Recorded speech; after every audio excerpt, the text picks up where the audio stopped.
Good afternoon. Thank you for joining us. This is the Marion City Council work session for Tuesday, May 6th, 2025. Before we start on our agenda this evening or this afternoon, I feel it's important to make a comment, acknowledge the event that took place on April 19th in Uptown, the demonstration. And I just want to be clear that our city values diversity and belonging for all people. And no matter who they are, our diversity is our strength. And we've made that clear, and we celebrate it here in Marion. Our focus has always been on serving all people and providing them with the best opportunities. And we want residents and visitors alike to feel safe, secure, and welcome in Marion. And we want to be a place where all people and all cultures and identities can thrive. But any acts of discrimination will not be tolerated. Now, the views of the demonstrators on April 19th do not reflect the values of our community, and they don't define who we are. I personally believe that those views don't have any sympathetic ear in our city. The First Amendment right to peaceful assembly and expression is guaranteed to all people, even when their views do not reflect our own. The event did not result in violence or violations of any law and ended quickly and peacefully. And the fact that it happened doesn't change who we are. Marion remains today as it was before, during, and after that event, a welcoming community where people of diverse backgrounds can feel safe, can thrive, and contribute to making Marion the best small city in America. Okay, with that, we start with a proclamation. This afternoon, I've asked Councilmember Sternat to make the proclamation, to read the proclamation for Building Safety Month.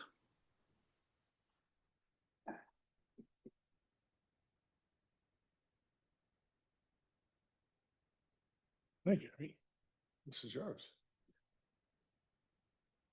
Thank you. Whereas the Marion is committed to recognizing that our growth and strengths depend on the safety and essential role of our homes, buildings, and infrastructure play both in everyday life and when disasters strike.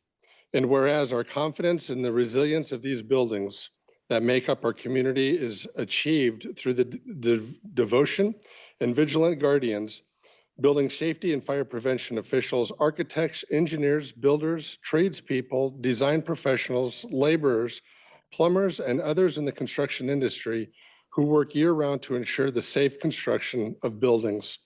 And whereas these guardians are dedicated members of the International Code Council, a nonprofit that brings together local, state, territorial, tribal, and federal officials who are experts in the built environment to create, implement the highest quality codes to protect us in the buildings where we live, learn, work, and play. And whereas these modern buildings codes include safeguards to protect the public from hazards such as hurricanes, snowstorms, tornadoes, windland fires, floods, and earthquakes. And whereas Game On, the theme for Building Safety Month 2025 encourages us to get involved and raise awareness about building safety on personal, local, and global scales. And whereas each year in observance of Building Safety Month, people all over the world are asked to consider the commitment to improve building safety, resilience, and economic investment at home and in the community, and to acknowledge the essential service provided to all of us by local, state, tribal, territorial, and federal building safety and fire prevention departments in protecting lives and property. Now, therefore, I, Randy Sternad, on behalf of Nicholas Abu-Asley, Mayor of the City of Marion, Iowa, do hereby proclaim the month of May 2025 as Building Safety Month, and encourage all residents to join us as we participate in the Building Safety Month activities. Thank you. Thanks, Randy. Yep. Oops, I guess we're going to do a photo. Thank you. Ready?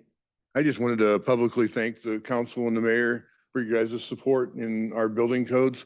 I'd like to invite the public to continue to reach out to the building department for any questions. We truly believe in building safer buildings. So thank you. Thanks for everything you do. All right. Our next item is a presentation regarding the community-wide wayfinding system master plan. Amber, welcome. Good afternoon, Mayor and Council. It is my honor to have Kenny Okigbo with RDG Planning and Design online, joining us virtually today to present the Community-Wide Wayfinding System Master Plan. This has been developed over the last 2 years with various forms of community input, council input, and staff input.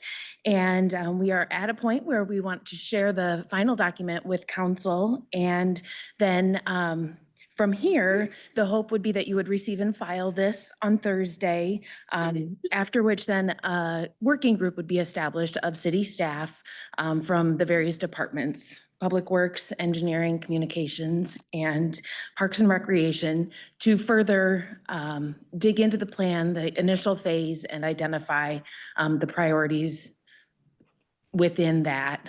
That would then come back to council for approval as we continue to move into implementation. So I will turn it over to Kenny to kind of give you a recap of this process. Yeah.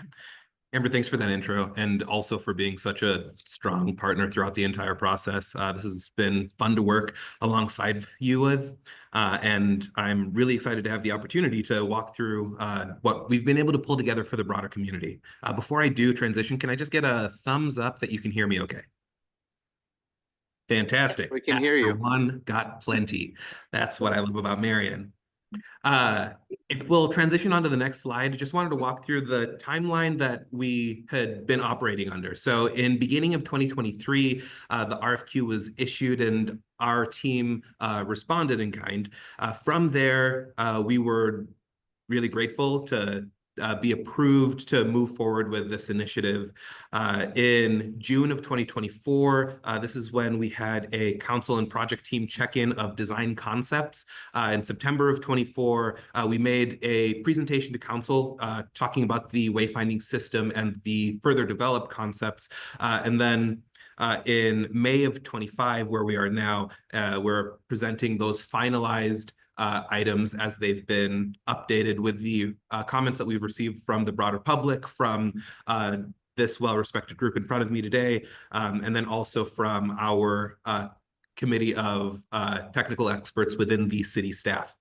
If we move on to the next slide, we'll start off by talking about the process of this overall project. And I would be remiss not to say some thank yous to not only the full city council, but then also the project team, where we had representation from various members of our broader community cohort, and also really leaders in our city staff.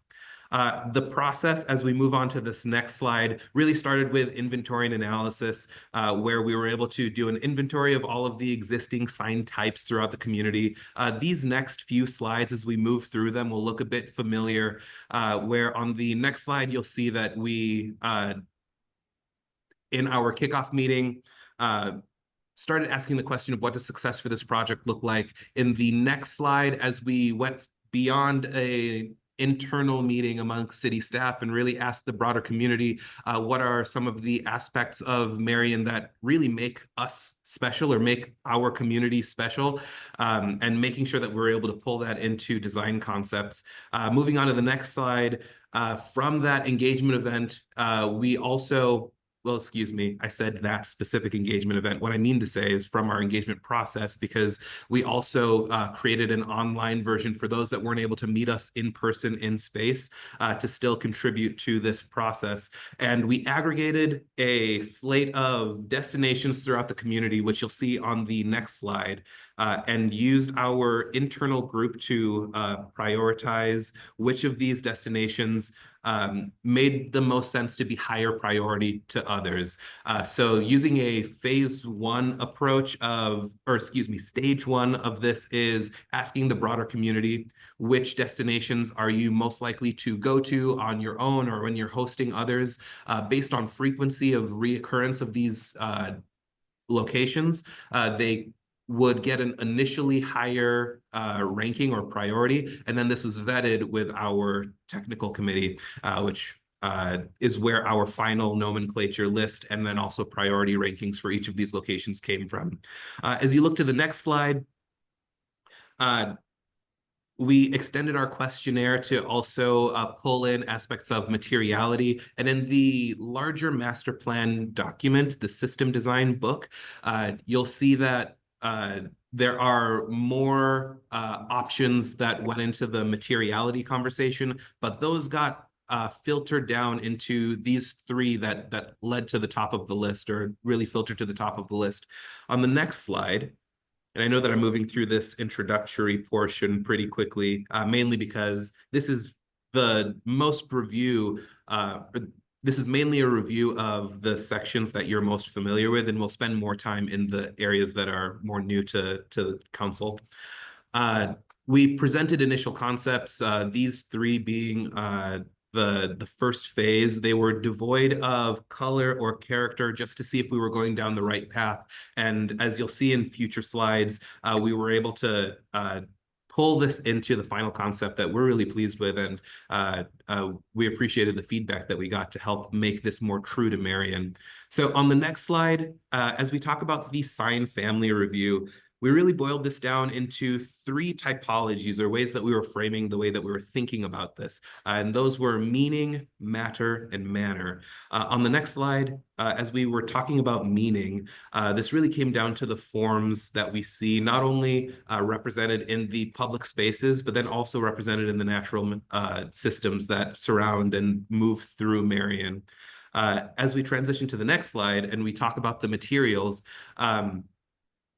as I noted earlier, the materials that came out as represented throughout the community, but then also specifically voiced and upvoted as we asked the broader community, what do we resonate most closely with? Wood, limestone, core 10, and then a blackened metal are what came to the top of the list. And then as we transition to the next slide, the manner, the way in which we do things, this is where we were strongly reminded that making sure that we're telling the full story of Marion, the full story of our connection to nature, the full story of our connection to artistry is valued and needs to be pulled into these concepts.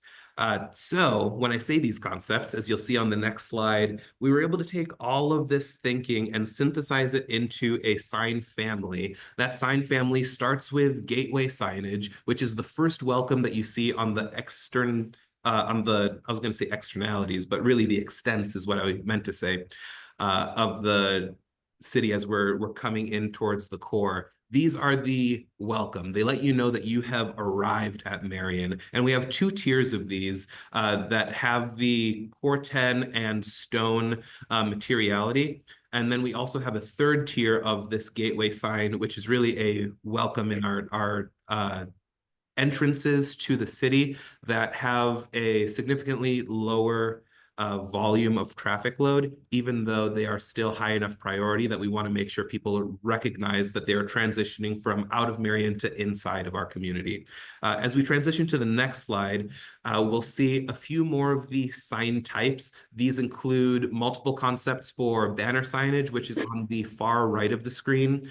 This also includes trail signage, which is the second from the left. Furthest on the left would be our kiosk signs. And then the two signs that you're seeing in between what I just noted on the right-hand side and the left-hand side, these are our trail rule signs. So again, at the pedestrian scale. Excuse me, I was speaking to the wrong slide. On the far left, what we're seeing are our vehicular directional signs that'll be throughout the broader community. The next sign is the back side of this. This is where you're seeing the Marion with the green O. The sign moving to the right with the vehicle right in front of it is our vehicular directional sign that is inside of our uptown district. We're denoting that district with the yellow graphic as opposed to the green graphic seen elsewhere. And then the back of that sign is what we're seeing with the Corten-like material with the yellow O for uptown. And the two signs that you see next to those are the front and back of the kiosk signs. So those are pedestrian scale signs that would be at significant nodes in Uptown to signify where destinations are moving forward, and then also letting you know how far away those may be, whether it be a 4-minute walk to get to X location or a 3-minute walk to get to X location. The next two signs that you're seeing are the front and back iterations of our Uptown specific pedestrian directional signs. And then the next two graphics that you're seeing are a front view of our interpretive signage and then also a side view of the interpretive signage. Something that you'll remember from our previous conversations talking about this signage, one of the considerations for the form of the sign, the angularity of it, and then also the materials used, number one was to make sure that maintenance was in mind as we were designing this, that we weren't creating nests and homes for wasps and other pests, for making sure that the space and this asset was safe for community members to continue using. And then the angle is specifically to make sure that we are still ADA compliant, where whether you are walking to this or wheeling to this, you're still able to interact with this and learn about our great history. From here, if we move on to the next slide, you'll see what I got a little too excited and got ahead of myself with. On the far left side, we have the front and back of our trail kiosk signs. These are our trailhead signs. The next two signs are the front and back of our trail directional signs. The next two signs are the front and back of some of our trail rules, for example, and park rules. For example, the no fishing that you're seeing on there. And then the next two are the front and back of additional trail rules, letting you know, and park rules, excuse me, letting you know when a park may be accessible and what specific rules we have at each individual park. And then the next three signs that you're seeing are just iterations of banners. Towards the fourth quarter of the project, Amber brought forward a really interesting opportunity for us to think through what the banner signage throughout the community could be, and we included a slate of what potential banners would be inside of this wayfinding book and system design. Moving on to the next slide, we've included a few iterations of what these sign types would look like in situ. So this is next to Thomas Park, where on the north side, we're showing a potential vehicular directional sign at correct height. If we move to the next slide, we'll see in the Uptown District, where we would have a pedestrian directional sign. And on the next slide, again, inside of Uptown District, we're showcasing what a kiosk would look like in situ. Noting that we are not proposing the replacement of the existing kiosk inside of Uptown right now. Works well, is new, it's great. But thinking ahead as to when that kiosk hits its natural end of life cycle, when it needs to be either updated or replaced, this is a consideration of what we may use in that area. And then the last of these renderings is really looking at the monument sign. So on the next slide, you'll see as we're entering Marion, we have the opportunity of highlighting that really boundary. As you cross this threshold, we're able to say, welcome to our community. Everybody that's inside of these city limits is really banded around the idea of reach higher, and we welcome you inside. From looking at the design intent that went into each of these signs, on the next slide, you'll see the way that we've been thinking about placement of all of these. So what's included inside of the master plan document and this system design document, each of these dots represents a different sign type. Each of the colors represents a different sign type as well.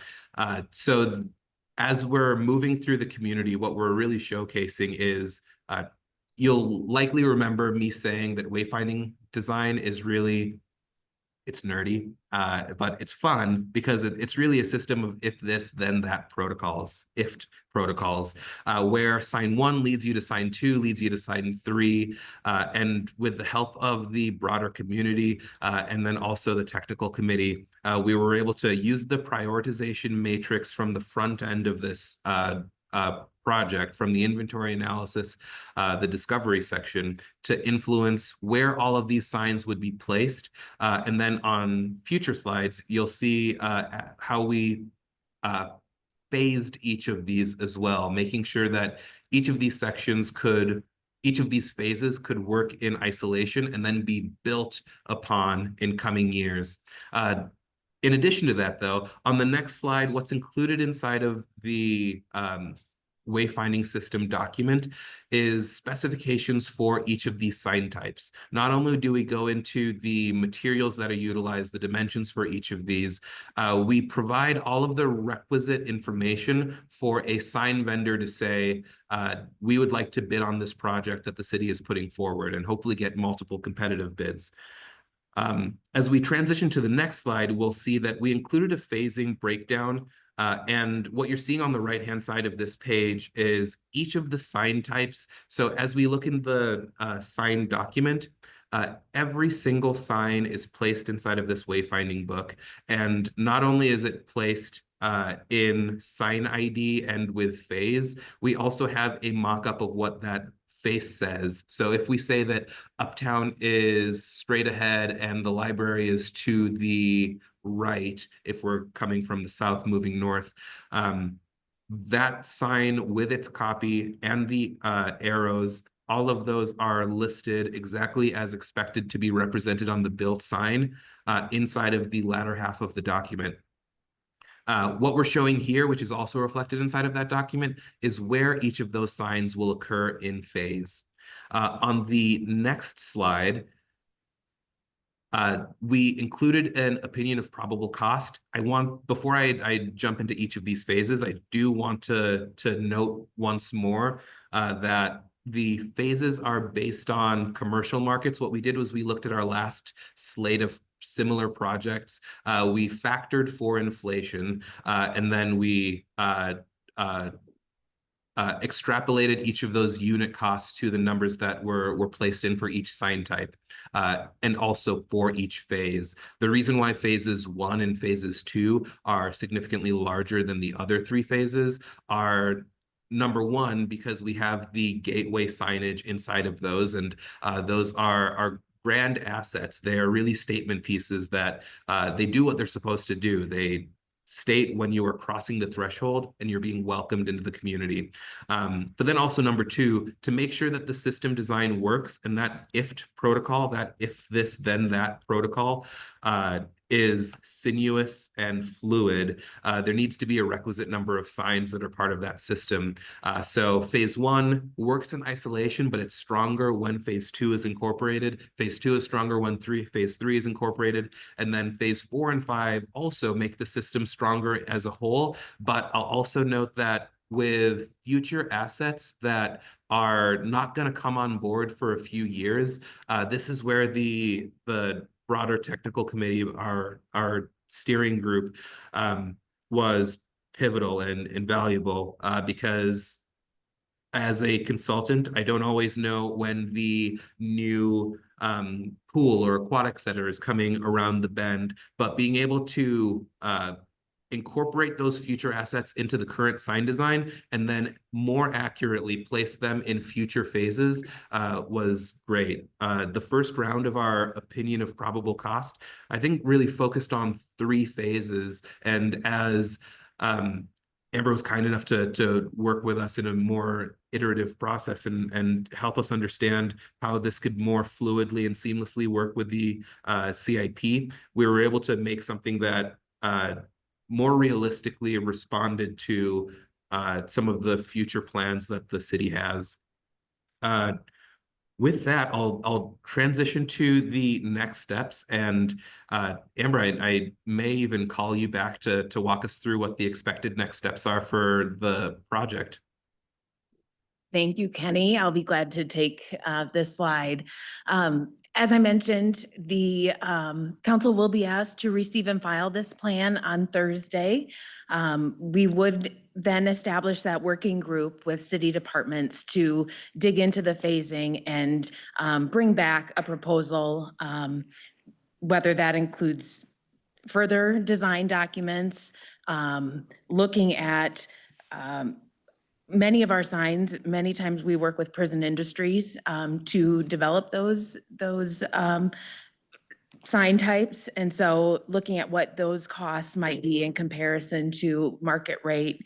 And then really developing that phased implementation plan for your review based on what we do have in the CIP currently and identifying what we might need to request in the future to make an impact with this project. So everything would be coming back to council for further input and review. Okay, you ready for questions? Yes, please. Questions? Steve? Yeah, we got 5 phases here. What is the overall, at least at this point in time, what is the timeline for completing all 5 phases?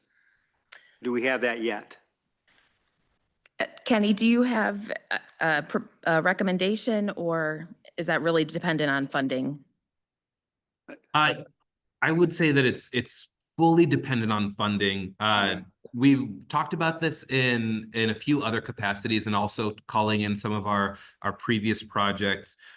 The best case scenario is always to maximize what you can do on the front end, but we also recognize the best case scenario is not the most realistic scenario, where there are real world considerations which will push this out further, and we respect and understand that. I think the other statement I would make is, again, I certainly support the wayfinding plan overall. I think there's certainly a benefit to having that, to have consistency in the signage throughout the community. There's certainly a benefit for that. There's a benefit to having all of this, having signage in the appropriate places throughout the city. I think the biggest aspect of this that I would ask the committee as they move forward to really work on is the cost aspect of this. I mean, the initial total of this is $3.8 million. To me, that is a very significant amount that I would hope we will find ways to come in quite a bit under that. So I guess, I know everything's gonna be coming back, but I think we need to really be looking at ways on how to control that cost, how to lower that cost, to spend our taxpayers' money in the most efficient way possible.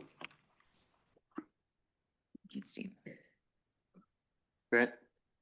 So kind of on Steve's theme, and I'm thinking about, I'm sensitive to the comment I think, Kenny, you made about phase 1 and phase 2 are kind of the most impactful series of actions that could be taken in order to achieve some visibility for the community on our amenities and what people would be looking for. But let's just use phase 1, for example. Is it possible to take these phases and subdivide them into what I would say phase 1A, phase 1B, phase 1C, and still at the end of that sequence over a period of time end up with the same effectiveness of what this plan puts forward? Yeah, great question. It is possible to subdivide up to a certain point. So let's say that we subdivided phase 1 into phase 1A, where we focused on the gateway elements first and foremost. Those I won't sugarcoat it. The gateways are a significant investment. They are large statement pieces that serve as the introduction to a community. They can be re-envisioned in a few different ways, but as they are responding to the feedback that we heard from broader community input. Oh, excuse me, can you still hear me? Yeah. Yes, we can. Okay, fantastic. Sorry about that. Yeah. So the point that I was making was the gateways could be subdivided into phase 1A, and then you could even potentially split out phase 1B and C into two schemes of the vehicular directional signs.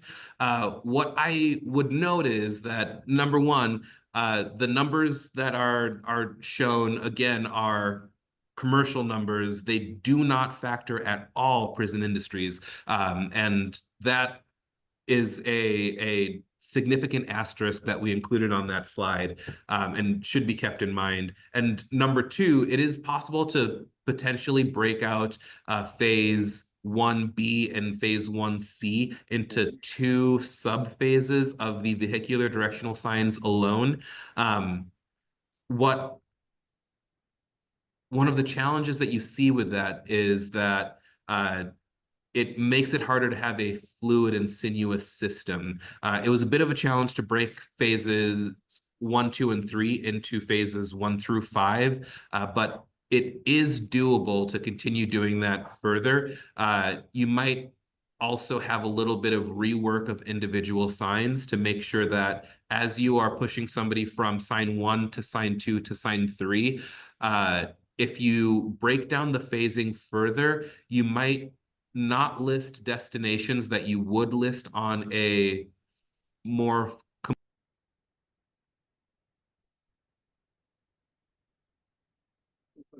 Kenny, is he completely? Yeah, we lost Kenny. I would just add that it's any other CIP project. And the working group that's going to be established is going to come to council with a recommendation on how to phase it, to get your feedback so that we can kind of incorporate that into the CIP, and then it would compete against the other projects for the limited funding that we do have. Just a comment though, to echo what Steve said. I like having a plan with some design specifications established, some standards, if you will, so that we're not having, at the end of however far we implement this, we're having something that just doesn't look integrated and meaningful. So I applaud the detail that has gone into that thinking. Thank you, Grant. And I will finish Kenny's thought, the direction I think he was going. Part of the design of this system, you'll see on the picture on the screen, is that modularity. We can slide in updated destinations, remove something that might not be there anymore. A lot of thought went into identifying which destinations we even included as part of it. So there is some flexibility built into the system. Well, Curious on some of the signage, the backside had like the Marion with the green dot, uptown with the yellow dot. Are there other areas in town that are going to be mentioned on the back signs versus just saying Marion or uptown, or is that something that the working group will figure out going forward? The plan really identified two, kind of looking at districts and then the community as a whole. We really don't have any named districts beyond uptown at this point, but certainly something that could probably be explored in the My future. thought was maybe like the Linmar campus, or if there was a name for. Yeah. Not sure where exactly on that map all the signs were going to go, but yeah, just curious. Thanks. Thanks.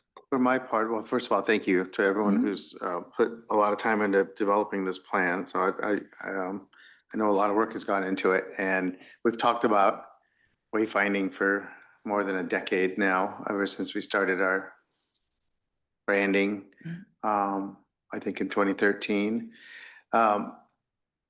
So I guess two things for me is, to me, priorities are like the entryway signs, the sort of the image type stuff, the perception, the branding, you know, so whether it's a sign that you're now in Uptown or now, or you're now entering Marion, to me, those are like the priorities.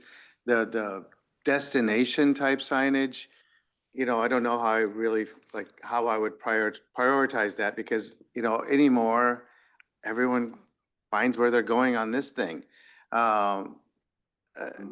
You know, I don't go to a community and wonder where the library is. I can just look up where the library is and get there. So, you know, the other thing that I think about too is that we are so like, we have so many signs that I'm hoping when we do this, we'll be combining signs and reducing the number of signs that we have. Some streets, so like drive down 11th Street, beautiful new street that we redid. There's a sign every 10 feet. So, you know, it's overkill on signs, I think. Can we combine things onto, you know, under one sign wherever we can?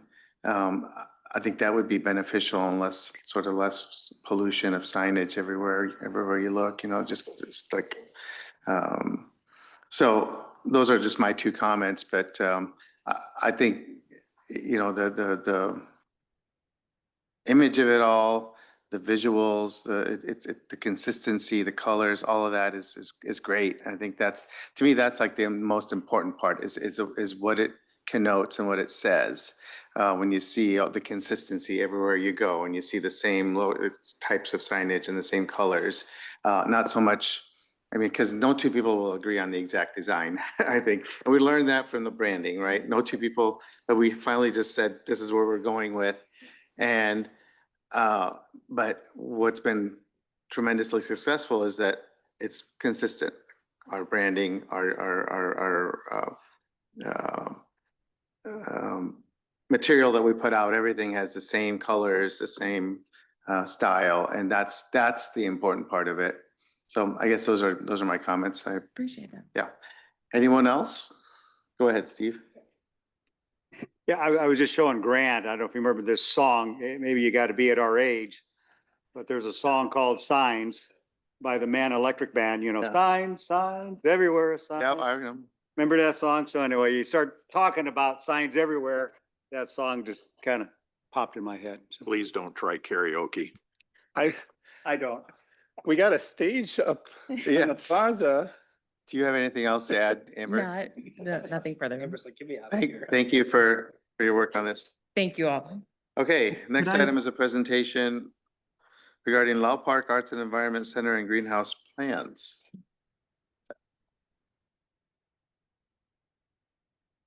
Council. I'm here with RDG Paloma to present the Lau Park Arts and Environment Center and greenhouse plans. This is a plan that started back when we presented the Lau Park Master Update back in 2023. From there, and part of the plan was with the new greenhouse facility. We kicked off that planning back in July of 2024. We had partners, staff. We also had master gardeners as part of that.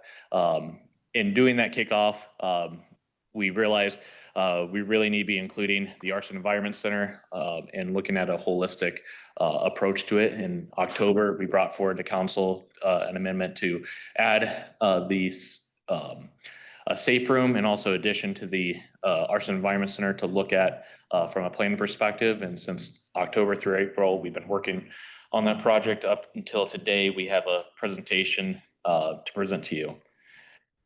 So the Arts and Environment Center constructed in 2006.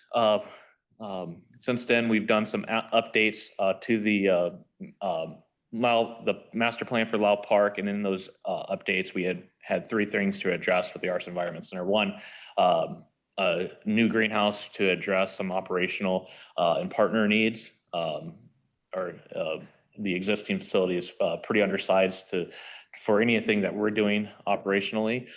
Addition to the Arts and Environment Center to address some recreational and also operational opportunities, and then a storm shelter to address some of the safety concerns for the building occupants there. So just as a note, this is a plan that is not currently funded, but as we go through this presentation, we'll have an adoption, and then this will ultimately come back to council as part of our process when we do capital improvement planning. And so without further ado, I'll have Paloma here with RDG to present the plan. Thank you. Welcome. Thank you. Good afternoon. Thanks for having me. My name is Paloma Chapman and I work with RDG Planning and Design. You'll have to excuse me because these are new glasses and I haven't get the grasp of should I put them on or off, so if you see me playing with my glasses, just so you guys know. Again, thank you. So as Seth mentioned, in the past 8 to 9 months, we've been working with the City of Marion, with the Master Corners, and with different parties, because the Lau Park, it's a great park, right? You have the amphitheater, and the city is growing so fast, and it's a beautiful community. So we're trying to make this park also thinking about the future growth of the community as well. As Seth mentioned, we just completed the programming and early design schematic for this project. So it's not completely designed, but based on this, we started going through some of the hard questions just to figure out what it will entail and get a realistic opinion of probable construction costs that we will be looking at the end of this presentation. Seth mentioned we have the goals. We're trying to address the aging of the existing Arts and Environmental Center, provide operational greenhouse support, improve spaces for community, and plan for long-term growth, flexibility, and future expansion. We'll start looking at the existing Arts and Environmental Center floor plan. Oh, maybe I should be closer here. Oh, thank you. Alrighty, so there's 3 areas that we will actually think about renovating in the building. The first one, if we look to the west or to the left, the existing wall through the Sunburst and the Hickory spaces, we're planning to demo to create a more cohesive and bigger gathering space for them. As well, if you look a little bit south of that space, the existing single restroom users are no longer meeting the accessibility code. So those ones will be demolished, and restrooms will be considered for the new addition. That will give us an opportunity to expand the existing kitchen that we have. On the right or on the west, you can see where some of the Parks and Recs offices are located. We're planning to relocate this office space to the addition as well and create an additional community space on this area. 1 or 2 can go. This is the first proposed overall floor plan. As you can see, on the right side of the existing building, there's 2 major areas we're renovating, as we just mentioned. And also, because the age of the building, we're considering also doing new lighting for the building, also add a security camera system, and some acoustical treatments for the ceiling on the interior of the building. Toward the left or west, you can see the addition. So we have the Parks and Recs office spaces, the tornado shelter that will also function as the head house, will serve as the operations for the greenhouse. Then you can see we're showing 2 greenhouses. Greenhouse 1 is basic design, and greenhouse 2, it's considered being a future phase, but we're assuming this is in a short-term addition. Okay, go. Okay, on the right, through the master planning, we found out that the community would like to have an esports space. So what we're thinking here is having gaming centers, console gaming. You can see some layout, and this is just early stages on the design where they can see and play on the gaming. Also, you have computer gaming stations and potentially workstations and computer access for the community as well. On the left side, as you can see, the kitchen, what we're trying to improve with the kitchen is give a better flow, provide more storage, more prep stations, incorporating 3 compartment sinks. Also, we're adding a north service window, potentially if this space, like the white and red oak rooms, can be rent at a time, and then also the hickory space, so you can have multiple events at the same time in the building. Again, the kitchen needs definitely a lot more work once we start moving forward to identify what's the minimum needs and what's desired for this future space. Now let's look at the addition. Let's start with the tornado or storm shelter area. As you can see, we have a thick black line that represents very heavy precast walls. This is going to be a very sturdy section of the building. It's basically going to be its own building. And also it will be kind of to help with the greenhouse functions. Also, we have counted for like a mezzanine space above the transplanting classroom space to serve as additional storage, because who doesn't need storage, right? We're always short on storage. Moving forward to the offices, besides the offices that we have already accounted for, we are proposing a conference room, break room area, gender neutral restrooms. And as you can see, you have a south lobby inviting for people coming in that also has access towards the head house of the transplanting area. And on the north, you're also connecting to the amphitheater, and on the east to the existing building. Now let's talk about site and the park. So Law Park has so many program elements in the park. So we're just trying to keep the same programs that you have. We might need to relocate them to make room for the new greenhouse in addition. As you can see, we're proposing south of the greenhouses, you can see this nursery yard. And on the right side, you can see you have a driveway to access there, and also additional parking to help to the operations for this, for the city and for the master gardeners.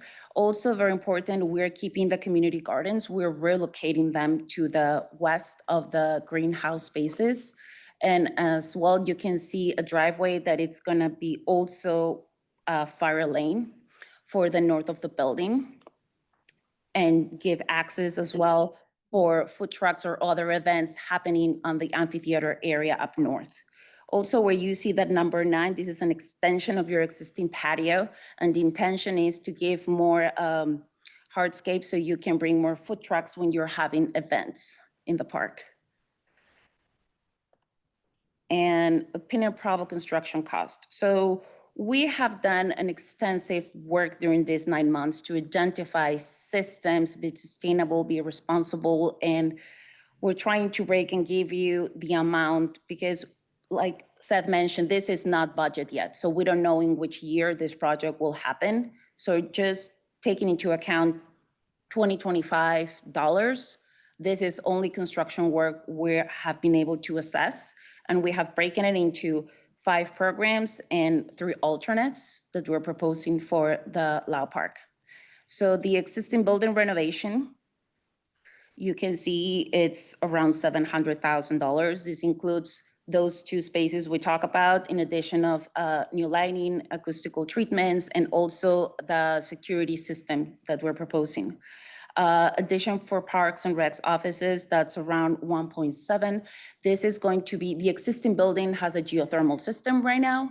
We're not proposing a geothermal system. However, we're recommending an all electric system, which will help us reduce our carbon footprint.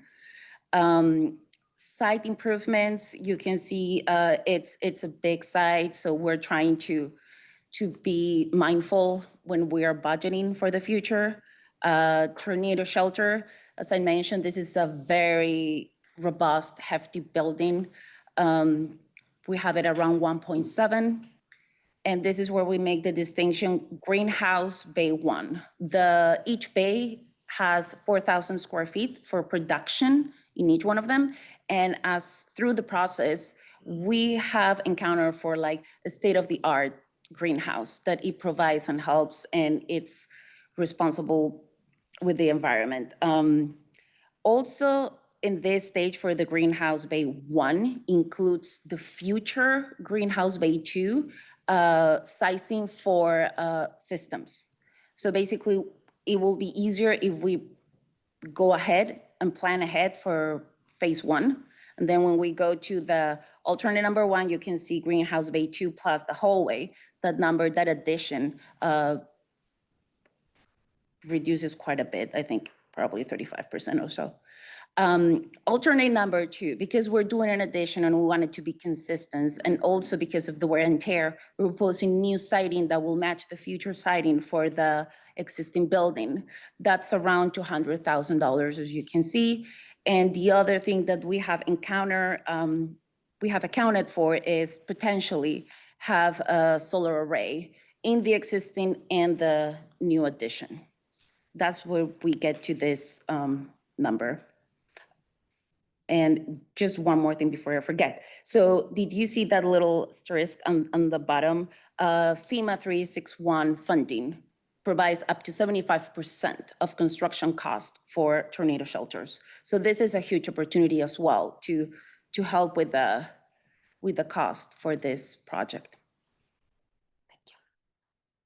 I'll go back to the questions, but before we get to the questions, next step. So we will have plan adoption on May 8th. July, we will look at phasing and fund opportunities, specifically when it comes to FEMA funding potential. We'll also look at rebate opportunities as far as when it comes to solar array. And then August, we'll be coming back forward as far as capital project request and going, making sure it's part of our processes. Any questions? Questions? Go ahead, Sarah, and then we'll go Steve. Since I was involved in this project, so thank you. And I just want to say thank you for all the work that went into it. It's been a lot of input from a lot of different groups, a lot of different users, and you've done a great job of pivoting and maneuvering as we came up with different suggestions and different ideas as that has worked. So it's kind of crazy to think about how new, I mean, it feels like it was new, but yet so much has changed since this building was originally gone up and how much we have to adjust for the growth for it. And I know with Master Gardeners and the work that they're doing with teaching and bringing in communities, that we just really need to have a different type of facility available for that community work. So thank you for all the work that's gone into that. Thank you, sir. Thanks, Steve. Yeah, the question I have is, I understand the layout. When I was out there this afternoon, I was talking to Brent to make sure I kind of understood the building addition, how it's going on. And maybe, so I understand the proposal and why you're doing what you're doing. But the aspect I think we may need to think a little bit more about is that we certainly would anticipate in the future the potential that that parking lot is going to get expanded. With you're adding more facilities out there, you're going to add more events.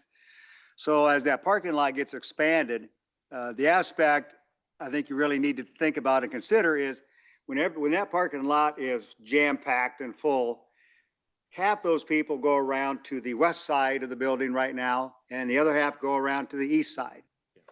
Okay, with the layout you got there, there's no way everybody's got to go around to the east side. Yeah. Okay, is that what you're proposing?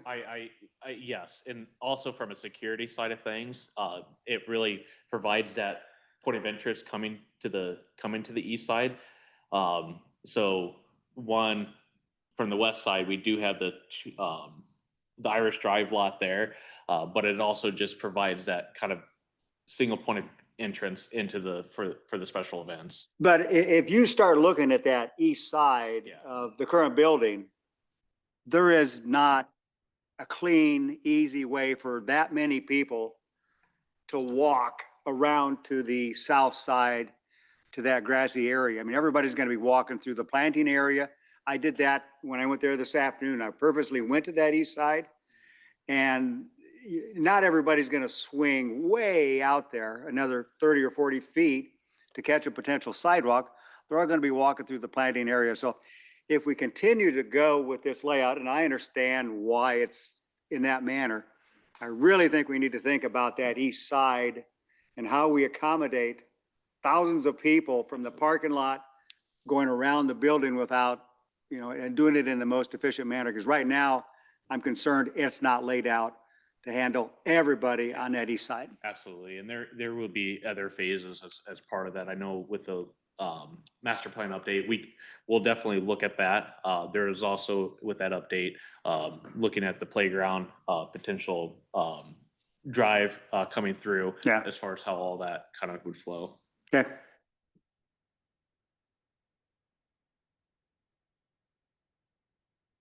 Seth, can we go back to the timeline, please?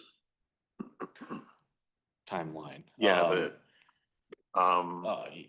Yeah. that one, thank you. I guess one of the things, and I'm looking at the July phasing and funding opportunities activity. Without going into too much detail that's rattling around in my head, I would say that it may be prudent, given the intended or proposed potential changes to FEMA's scope of endeavor at the national level, to evaluate how we would approach our storm shelter with and without FEMA related funding. There may be other state level sources that may be available or other things, but I think we should just go into that and make that assessment, you know, at the time that you're doing that work. Yes. Okay. Yeah. And that's what we were looking at for July is looking at all those options that are out there. So when we come into the planning process, that we would have it all laid out in the proposal.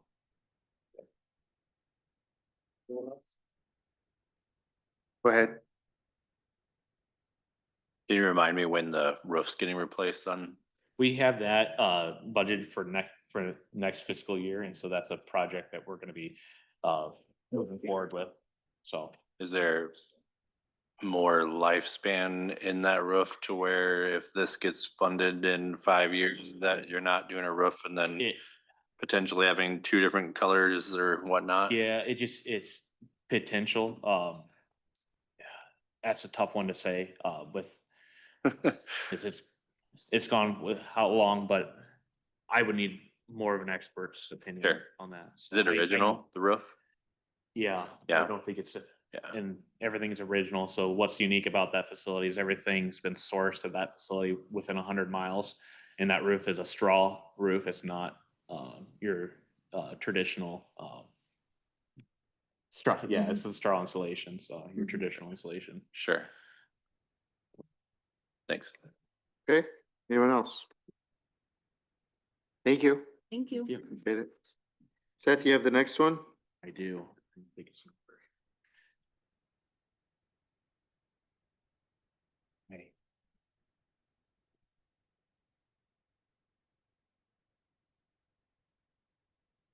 Am I in a different edit? Oh, I didn't move the slides. All right. I'll go find it then.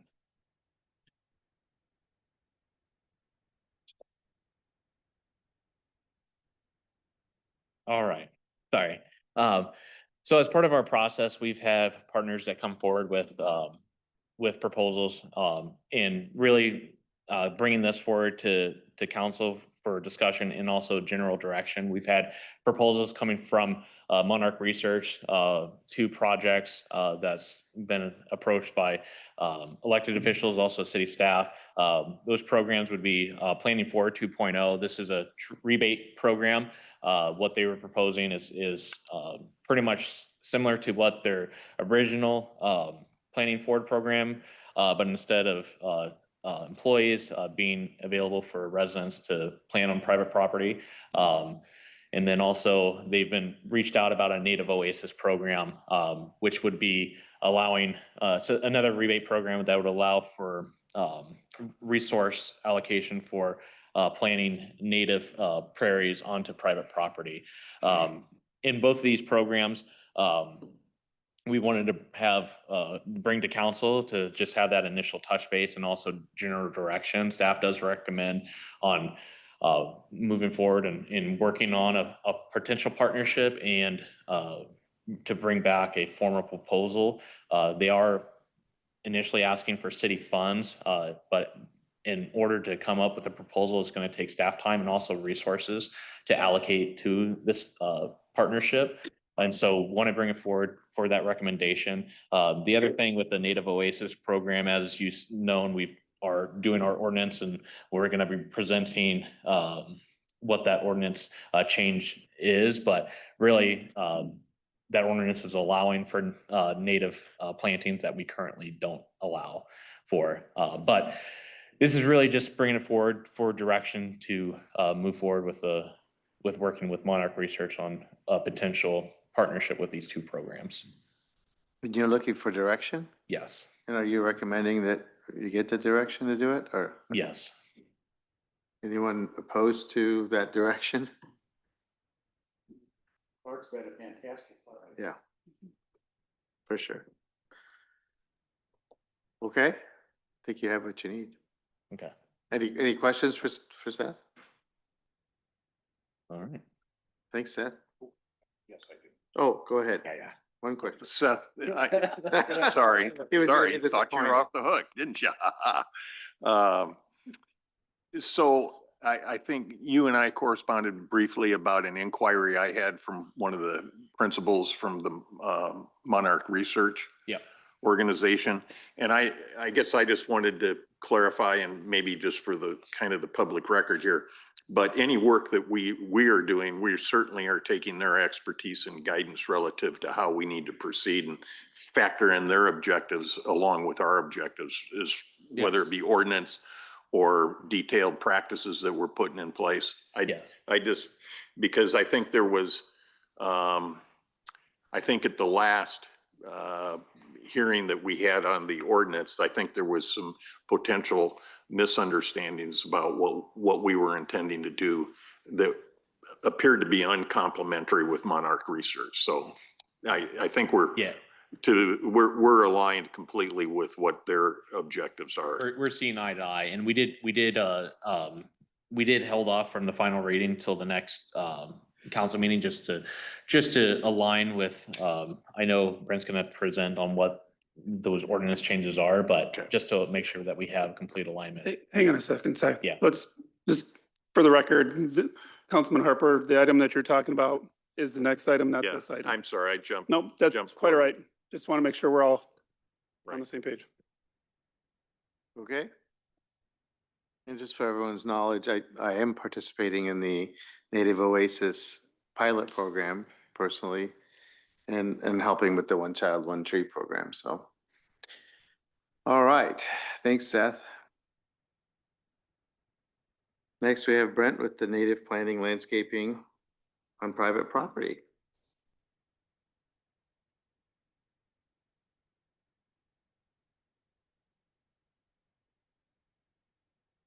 Okay.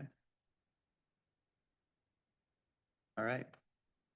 Hello, good afternoon, Brent Neighbor, Deputy Parks Director. I'm here to discuss the natural landscape ordinance update and answer any questions that you might have. First of all, I just want to recap, the first and second readings of this ordinance took place in April. And the last reading is scheduled for May 22nd. So this presentation outlines the proposed ordinance and supporting policy, which would allow for native plantings and natural landscaping on private property within the city of Marion. So currently, our existing weed ordinance main focus is to limit height and then noxious weed control. And one of the challenges of the existing ordinance is that because of the height restriction and some of the vague nature of how the natural area portion is written, it can be easy to misinterpret what a natural area is. So as we started looking at how can we create a pathway to allow natural landscaping and native plants, we looked to our comparable communities. We only found one comparable community that has an existing ordinance on the books. And the way that we have written our proposed plan is very similar to what Iowa City has right now. Everything is going to be the same, what we're proposing, with a couple of small changes. So Iowa City, they look to a 2-year establishment window, which in talking to Lynn County Conservation and Monarch Research, different organizations, it takes approximately 3 years to establish a prairie before it's self-sustaining. So we changed the 2-year to a 3-year. Also, one of the things that we have an approved plant list that is complemented by what Public Works does with their stormwater program. So we wanted to use the same list, and that differs a little bit between what they have with their city horticulturalist looks at their plants that are allowed. So, but most of the other areas are very similar. So lastly, I just wanted to highlight some of the, or talk about some of the highlights that are proposed in this policy. I just want to let everybody know, reassure everybody that we work closely with our existing departments, with Public Works and Community Development and then Fire. And this policy will not affect the open burning ordinance. Also, sight lines on private property are still maintained. And really, the main thing is that this is going to encourage native plants and natural landscaping within the city without opposing the existing ordinance. So any questions, I'll be happy to answer. Questions? Go ahead. I guess what kind of outreach or education will we be doing when/if this ordinance gets updated to kind of make it easy for folks to know the difference between the prairie landscape versus just an unmanaged yard? I mean, I understand there's a list of approved plants, but also is there a certain enforcement factor that if that natural landscape is no longer being maintained in a way that becomes a nuisance? Yeah. It's kind of a two-part question, sorry. No, that's a great question. And in the policy that we have proposed, that we have written right now, it does talk about a list of rules, and there is an application process that goes along with this. The application process is free. There's no cost to that. But what that does is it allows us to have direct communication with that resident and go over the site plan and the maintenance of what that's going to look like. And that way we can educate them on anything that they might have questions of, or they can educate us on things that they are looking to do. So that's why we have the application process and a list of rules in the policy. That makes sense. Thank you. Anyone else? Anything else, Brett? That's it. Thank you. Next item is Brian with budget amendment for fiscal year 2024-25. Oh, so I'm sorry, Ryan had something to add. Sorry, Yeah, Ryan. I wanted to make sure, just a point of clarification, the ordinance that has gone through 2 readings simply said that council, that require permit and that council shall create and adopt the policy. So there's 2 things. So the ordinance itself does not govern the restrictions, the height, what the materials that can be in here. So that's why the policy is coming as part of the second or the 3rd reading. So and then Brent clarified that as part of our education process, going through that permitting process, we can kind of work hand in hand and educate. And then one of the other things that I don't know that we've really talked about at the council meeting, but it was discussed. Seth just had to leave, but we took this matter to the council subcommittee. I think it was back in January to get some informal direction to bring this forward. And one of the things that it also helps us do is when we do field calls from the neighborhood about enforcement issues, tall grass or weeds, that having this requirement also helps us be more responsive to those that are calling and saying, hey, there's something in my neighborhood, it looks like it needs to be maintained. Well, if we've got it registered and we've walked through them, we can confidently respond back to the resident and say, no, we're aware of it and they're complying with our policy. So there's multiple assets or facets of this program. So. Okay, thank you. Brian, you ready? Good evening, Mayor and Council. So we've been talking a lot about the fiscal year 26 budget. We're going to change gears and switch into the current budget year. This is for fiscal year 25. So Each year, at this time of year, we look at the potential budget amendment items. So these are accounting for expenditures that were not contemplated during the budget process for unexpected reasons, strategic reasons. A lot of these should look fairly familiar, if not all of them, to council. So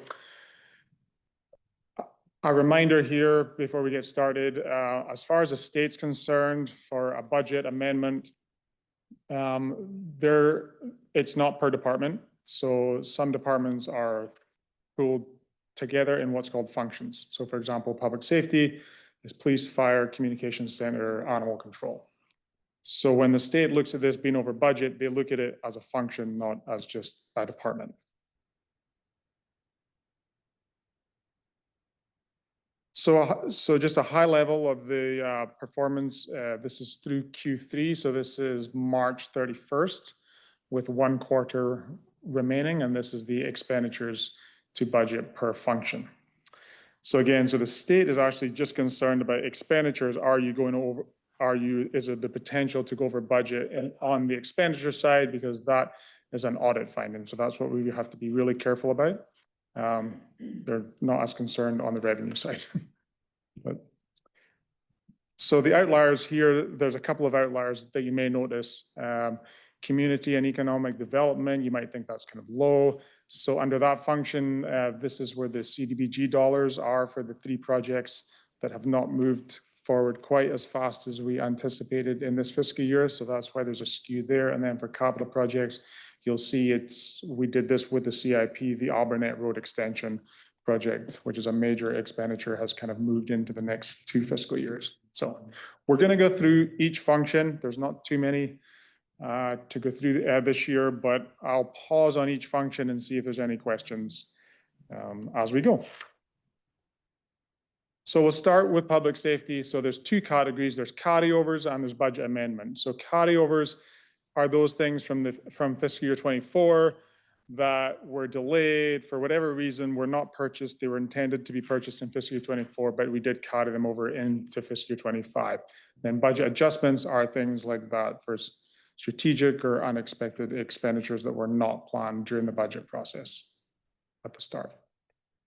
So this is a summary for public safety, and then there's a little bit more detail on the next slide. So a couple of things to note here. The gate control access is not general fund, that's federal forfeiture dollars. And then we did have a carryover for a couple of patrol cars technology. If I can't answer the questions that you have as we pause, I will go to the department heads and see if they can answer your questions. So is there any questions on the items here for public safety?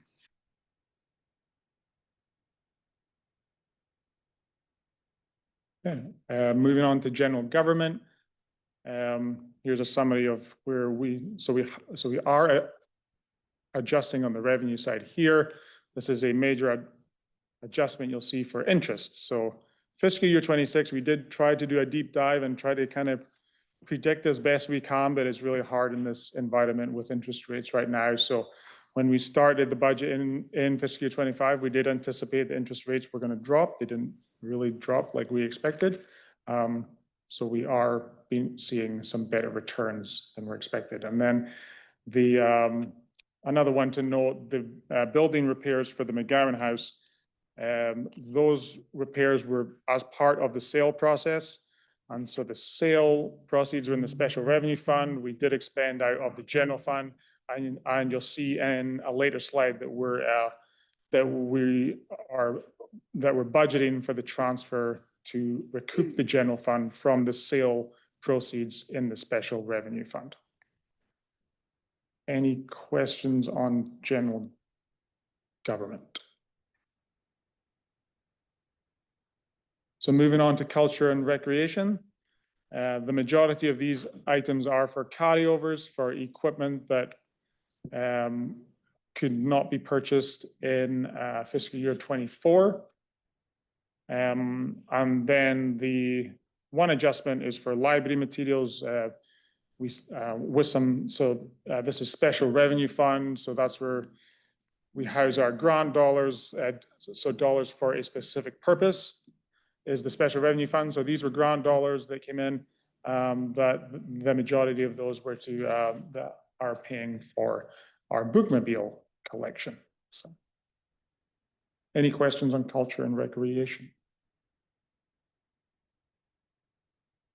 So debt service, when we start the budget process, sometimes it's hard to determine what the makeup of our first kind of payment is going to be for that new series for our CIP. So we had budgeted for our interest payment. We didn't know how much principal we were going to make on our CDs 2024 issuance. So this is just a true up of the interest to the principal. We had budgeted for the amount in the debt service levy, but this is just a true up. So any questions on the debt service? And then the capital projects amendment should look familiar with the work that we did with the CIP. We're making a couple of adjustments here. So the Albernette Road extension is that big one. Like I said, the majority of the projects going into the next 2 fiscal years. And then the other adjustments are related to the 2025 Series B. So that's the urban renewal bond series that you will hear more about with Michael Maloney on Thursday when he comes to discuss the rates for that, along with the 2025A, which is our regular CIP issuance. Any questions on the capital project budget amendments? Last one. So transfers, so this is that, so that in and out transfers between the funds. So here you'll see from council direction at the budget work session, we did make the strategic move to move some general fund dollars to a couple of our reserve funds for equipment reserve and for tax stabilization. And then that other one is, like I said, that's the McGowan House from the proceeds of the sale of McGowan House to pay for the repairs that were paid out of the general fund. Any questions on the transfers before we move on to the?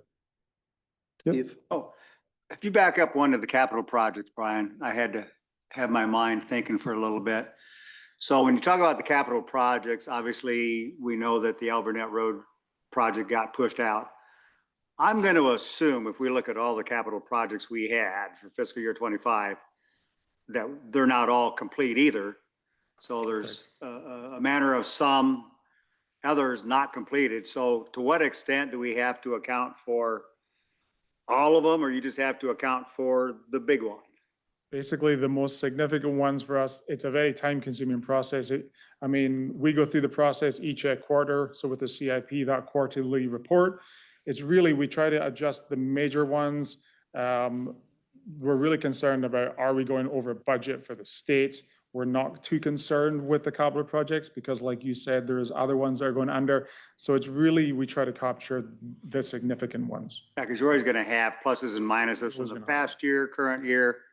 I So mean, you don't have to account for all of them, just correct, the just significant ones. yes. I mean, you'd be maybe 40 pages long of all transactions if you're trying to count.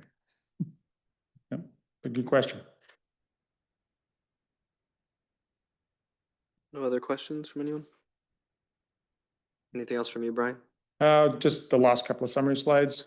So this is our summary of the revenues and the expenditures.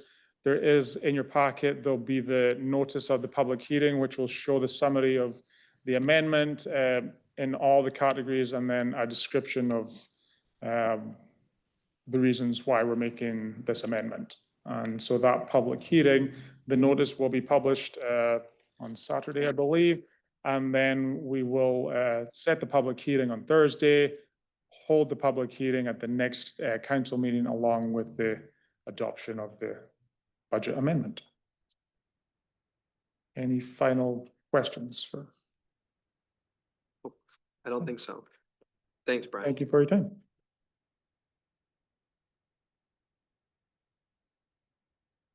Next on our agenda is a discussion regarding a proposal concerning vehicle decals. This is from me, but it is labeled as Mike also. So do you have anything, or do you just want me to take it? Why don't you talk? Why don't you start it and I can help out as needed? I appreciate that. I can do that. So, I don't know, month and a half ago, as most of you know, I'm on the Lynn County Mental Health Access Center Board too. So, I'm thinking a lot about mental health, and we talk a lot about the 988 Suicide and Crisis Lifeline. Came to attention after talking with the Mental Health Access Center director that Iowa City and University of Iowa and some other police departments around the state advertise the 988 number on their vehicles. Originally, that was kind of the first idea I had, was being able to put this number on all of our police vehicles. I did not know that our police vehicles do not have the 911 number on our police vehicles, so it wouldn't really make sense to have this number without having 911 on there. So the idea kind of adapted, talking with different members on the department head team, and we kind of settled on school resource officer vehicles, fire command vehicles, and I'm also really enthusiastic about the idea of putting the number on our garbage trucks too. The idea for all these vehicles is kind of reaching different demographics. These are vehicles that are still really noticeable in our community. SRO vehicles specifically are always around our schools. You know, a lot of the students are very familiar with those vehicles. Fire command vehicles travel a lot from station to station and other places, and folks tend to notice those as they stick out on our roads. And garbage trucks, everybody notices the garbage trucks as they go from house to house and take a lot of stops, move slow, and so it's a good canvas for a sign like this. The idea is just to normalize this number for folks and make it as familiar as a 911.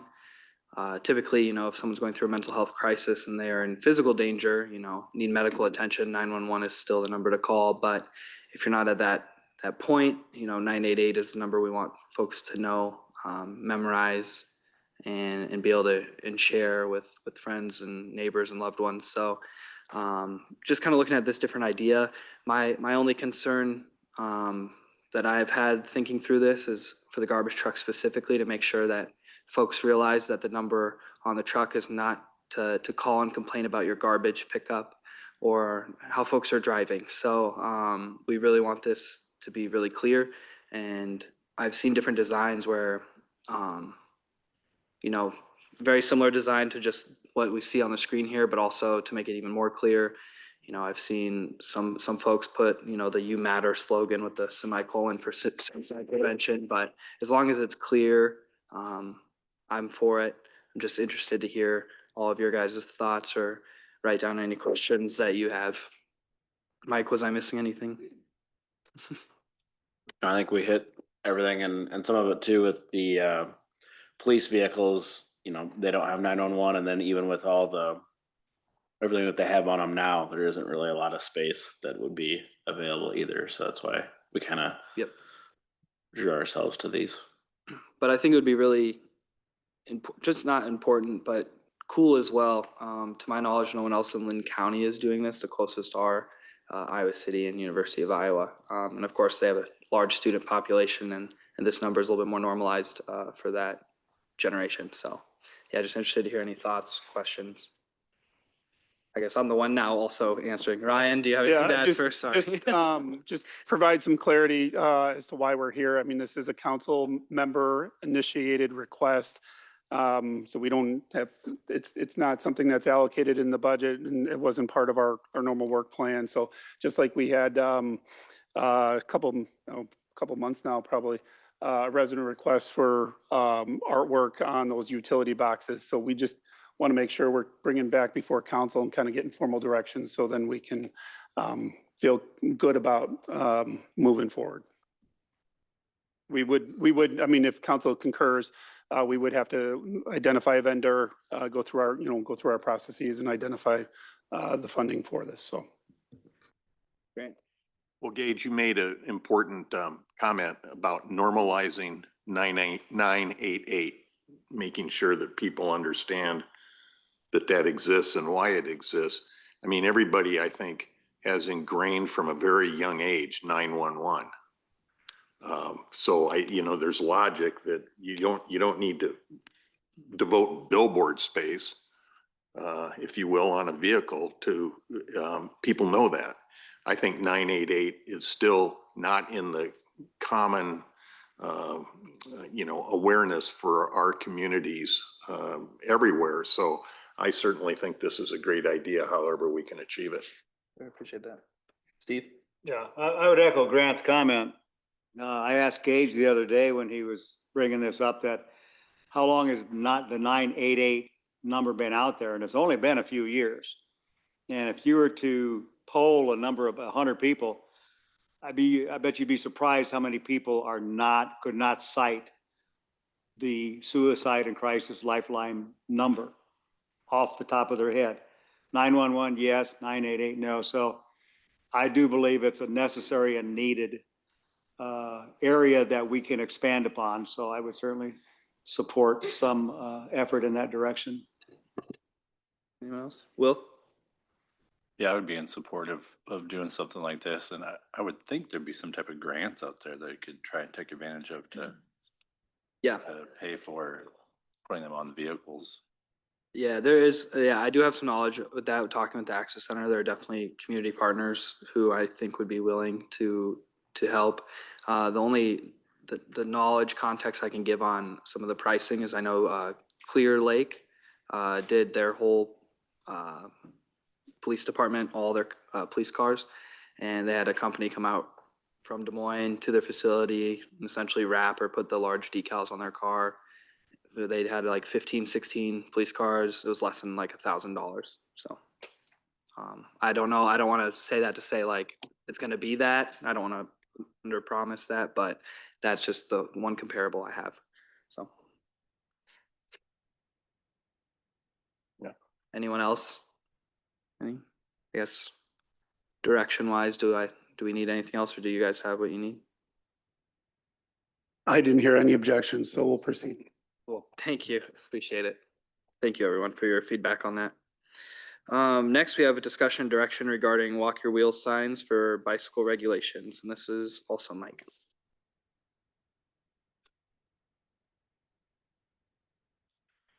All right, so if you recall, we updated the ordinance. So originally it was 9th to 15th, I believe. So we shortened it to just the 3 blocks. So then working through other partnerships, we're trying to figure out how we then notify the public so they know what the ordinance is, because most people aren't walking around with an ordinance book. So as you recall, right down here, the 2 red marks, we have 2 ramps that we built so that if you're on your bike, you can get onto the street and continue through the uptown. Same thing with that, the roundabout, there's 2 ramps there, so then you could get either on or off the street onto the side path. So at those locations, we have a black box on each one. Those are the different signs that we're proposing.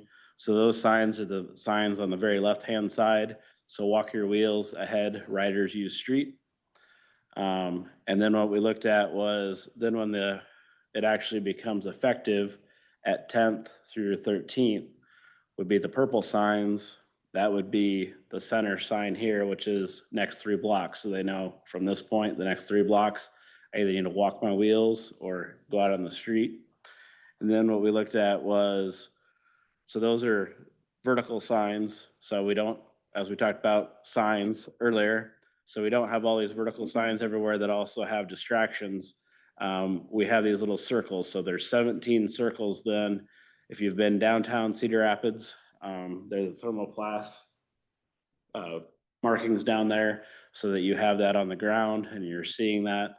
And so we're doing it much more heavy on 6th Avenue because that's the Grantwood Trail, but also making sure that it's on 7th and 8th as well. And so we felt this was kind of a happy medium. If we feel that we need to add more, we can add more. If as they disintegrate through the winters and we find that maybe we don't need that many, then we don't have to necessarily replace them, but at least starting with something in the interim now. We do have this in, not necessarily this plan, but we do have this in the Marion Messenger to go out as well to help educate the public. And then we'll have to work with the police department to educate riders as well. So the only disclaimer is if you are a guardian with a 13-year-old or younger, you can ride on it because generally you're going at a slower pace than me that's going at 20 miles an hour. Any questions on this? You have one, Will? Couple. Yeah. You really go 20, no, just kidding.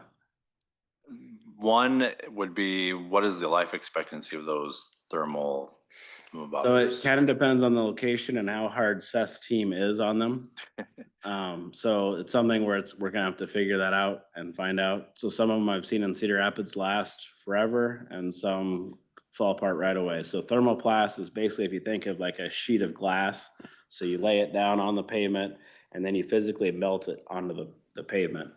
So we'll have, it's pelling that it will actually come out and install those. We don't have the equipment that can actually do that. Okay. And then why no walk your wheels, the thermoplast, or whatever you said it was, on 7th and 8th from at the intersection of 12th? There is one you're talking about up here. So this is 12th. So we didn't put Oh, them wait, at 13th. 13th. Just because those Oh. are typical sidewalks. At We didn't feel 13th. the need versus this is our parking lot here. Wait a minute. They could obviously be added. Again, we're trying to do a medium amount of marking out there, not over signing it.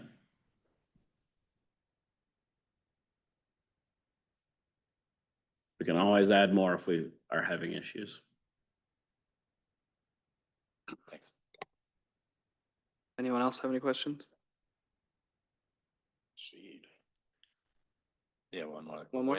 When are you expecting this to be? So unless there's any objections from council, we will get everything ordered and installed as soon as possible because the bikers are out. Yep. Cool. Well, I think that's it then. All right. So thank We'll you. get it ordered. Yeah, the next one too, don't you? Yep. Update regarding Tower Terrace Road project. So- Yep. So I know for this particular project, Councilman Harper and Sternad are probably more familiar with this project, but I don't know how well informed the rest of council or the public are. So just kind of wanted to go through it. It is in the projects in motion this round. If you can believe it, we only have 4 segments of Tower Terrace left today. So the first segment is actually there, but it's not built the same way as the rest of Tower Terrace. It's a 2-lane with no center median. So that's segment 1 that you see on the screen. And then we have a section that is not built going up to C Avenue. And then the recently opened section between Albernet and C. And then we have our bridge, which is segment 3. And then we have segment 4, which is the last mile to Highway 13. So with the 4 segments that are left, it's about $50 million. So if somebody wants to write a check, we can get that done tomorrow. There are 3 bridges. We have 1 bridge, and then there's a bridge over Dry Creek and a bridge over the railroad. Again, when I talked about C to Albernet is open to traffic, so if you have not rode that, I highly recommend it. We currently have a CPF, so community project funding, for $5 million that we got from Henson's office. And what that is for these 4 segments, we're doing preliminary engineering, environmental, right-of-way acquisition so that the project is shovel-ready for those last 4 segments. And then we have 2 applications in right now. The first one, what used to be build, then it went to raise, and with the new administration, it went back to build. That is one that we put in through the CMPO. We were asking for $25 million, and we're gonna find out late June on who gets that award. And then we will also be going to Washington DC to lobby for that. And then segment 4 that you see, that's the very right one. If you recall, we did a joint application with Lynn County. So it's just Marion and Lynn County applied for this last mile segment, and we applied for $7 million. We did hand out this, just so you have a copy of it. This is what we take to DC as our 2-sheeter. So it's quick highlights of the information. So the build grant is in the middle. The CPF grant that we applied for is in the bottom. And then the back is all the nice buzzwords that the feds like to see. So if there's any questions on this, this is just kind of a quick sheet. I didn't want to go through all of it, but if there's any particular questions that when you're dealing with the public or anybody, at least you had that information with you. But happy to answer any other questions that you have on this project. And again, in June, I believe it's 11th through 13th, the mayor, Kim, and I will be going to DC along with several other throughout the community. Any questions? None? Grant, you think you're thinking about a question? I am thinking, thank you. Actually, it's a comment. And then Sarah. And it's kind of from the Metropolitan Planning Organization perspective. But Mike, I just want to compliment your work on this project because you've been kind of a prime mover across, independent of any segment.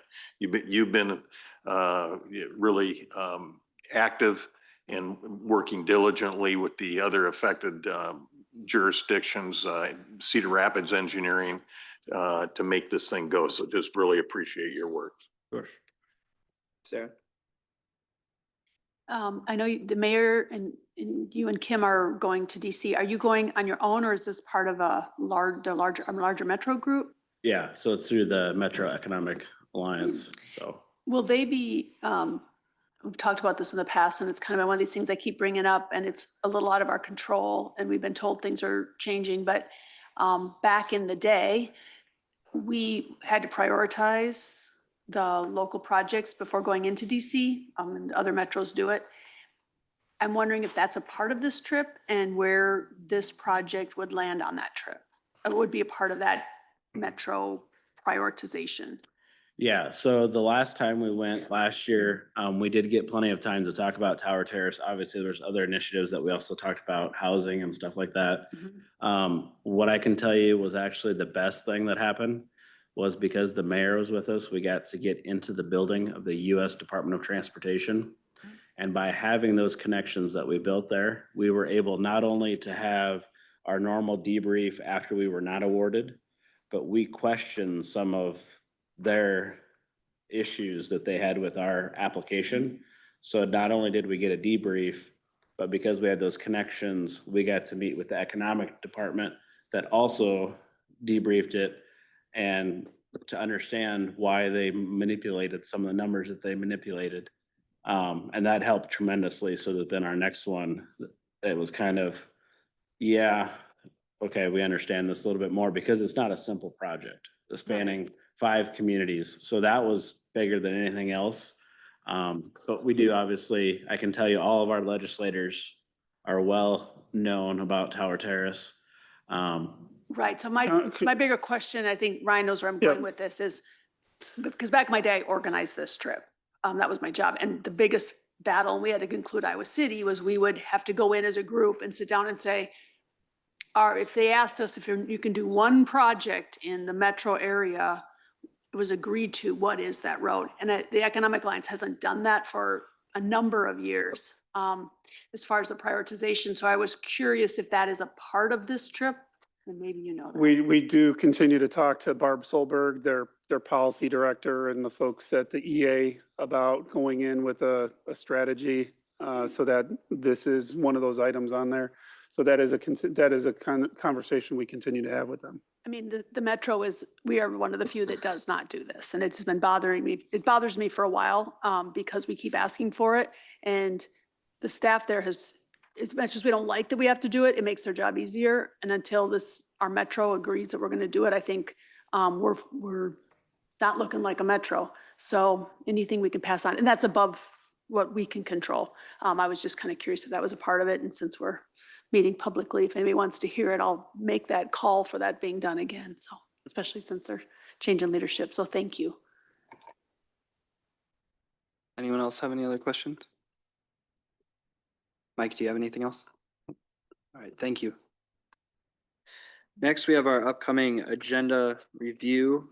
The first item marked is consent agenda A6. Is there any questions or discussions on the agenda before that item? Seeing none, Rachel, you have this one? Yes. Our fireworks and fireflies event is happening on July 3rd at 6 p.m. That is the same night as one of our council meetings. So staff is recommending we combine that Thursday, July 3rd meeting with the Tuesday work session. Just bringing that up in case there are any concerns with that. Are there any concerns or objections to that? Well, wait a minute, no. Are there any others other than Grant? All right, seeing none, I think we're good with that one. Is there any questions or discussion with A7, A8, or A9 before we get to our next marked item? All right, seeing none, A10, welcome back, Amber. Thank you very much. For council's awareness, we are in the process of a website redesign project, and this agenda item is related to our annual maintenance contract with Granicus. We've worked with them for 10+ years, and so this would be a 3-year extension on that agreement. The new thing to note, we are adding an e-newsletter component as well as text notification service. So we'll be able to notify residents of changes in garbage collection or, yes, Steve, it will really be a helpful tool for us to have to keep people informed of those daily type changes. So that is included as part of this contract. Again, it's a 3-year agreement. The slight change has to do with trying to bring the contract into align with our fiscal year. But the city website does continue to be that top source of information for our residents and an important investment for us. Anyone have any questions or comments on that? Steve? Yeah, do we have a potential target date for having our web design completed? We are currently reviewing kind of the wireframe and the initial design concepts. Then we'll work with the individual departments on updating the content. We're looking at a fall launch for the website. It's interesting you talk about the e-blast that we can send out to our citizens. I mean, it's interesting because in the last week I've had conversations with 2 different people on that exact topic. And they said, well, Cedar Rapids can do it, but Marion can't. And I go, now we can. So now I can answer that question. Thank you very much. You're welcome. Anyone else? All right, thank you, Amber. We don't have any other items marked, I don't think, through the rest of the agenda. Is there any question or discussion on the rest of the consent agenda or the regular agenda?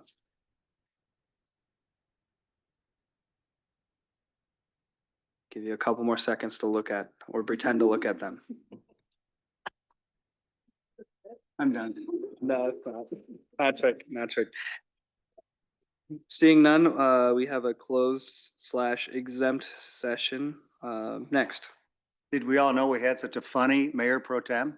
Anyway, Mayor Pro Tem, I'd like to make a motion to adjourn the closed session regarding real estate transactions as permitted under section 21.51J of the Code of Iowa, and an exempt session regarding collective bargaining as permitted under section 20.73 of the Code of Iowa, and these are 2 separate measures. Second. All right, it's been moved and seconded twice to move to a closed session.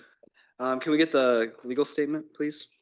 Thank you, Your Honor. I reviewed the proposed subject matter for the closed session and find the same to be appropriate under Iowa Code Section 21.51J and the subject matter for the exempt session and find the same to be appropriate under Section 20.17.3. Thank you. And then can we get the roll call vote, please? Mr. Jensen? Yes. Mr. Harper? Yes. Mr. Miskman? Yes. Ms. Menzer? Yes. Mr. Brandt? Yes. Mr. Sterned? Yes. Awesome. That has been approved and we will adjourn.